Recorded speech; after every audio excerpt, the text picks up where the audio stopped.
Hi hello ನಮಸ್ಕಾರ. ಹೆಂಗದಿರಿ ಎಲ್ಲರೂ? ನಾವು ಆರಾಮದೇವಿ. ಇವತ್ತು ಇಲ್ಲಿ ಡ್ರಾಯಿಂಗ್ ಕಾಂಪಿಟೇಷನ್ ಇತ್ತು. ಅದಕ್ಕೆ ನಾವು ಮತ್ತು ನಮ್ಮ ದೊಡ್ಡಮ್ಮನ ಮಕ್ಳು ಸೇರಿ ಹೋಗಿದ್ವಿ. ಎಲ್ಲಿ ಹೋಗಿದ್ರಿ ಅಂತೀರೇನ? ಅದ ರೀ ನಮ್ಮ KCD ಕಾಲೇಜ್ ವಿದ್ಯಾಕಾಶಿ ಅಂತನ ಹೆಸರುವಾಸಿ ಆಗಿರೋ ಧಾರವಾಡದಾಗ ಇದು ಒಂದು ಕೇಂದ್ರವಾಗಿ ಹೆಸರುವಾಸಿ ಆಗೈತ್ರಿ.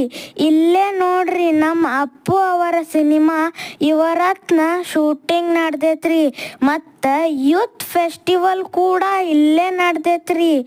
ಯಾರ ನೋಡಿಲ್ಲ ಅಂದ್ರೆ ಒಂದ್ಸಲ ವಿಸಿಟ್ ಕೊಡ್ರಲ್ಲ ನಮ್ಮ KCD ಕಾಲೇಜಿಗೆ. ನಮ್ಮ ವಿಡಿಯೋ ಇಷ್ಟ ಆಗಿದ್ರೆ ಲೈಕ್ ಮಾಡಿ, ಶೇರ್ ಮಾಡಿರಿ, ಕಮೆಂಟ್ ಮಾಡಿರಿ, ನಮ್ಮ ಚಾನಲ್ ಸಬ್ಸ್ಕ್ರೈಬ್ ಮಾಡಿರಿ. ಹಂಗೆ ನಮ್ಮ ಚಾನಲಿಗೆ ಸಪೋರ್ಟ್ ಮಾಡಿರಿ. ಬಾಯ್ ಬಾಯ್. ನೆಕ್ಸ್ಟ್ ವಿಡಿಯೋದಾಗ ಸಿಗೋಣಂತ್ರಿ. ಧನ್ಯವಾದಗಳು.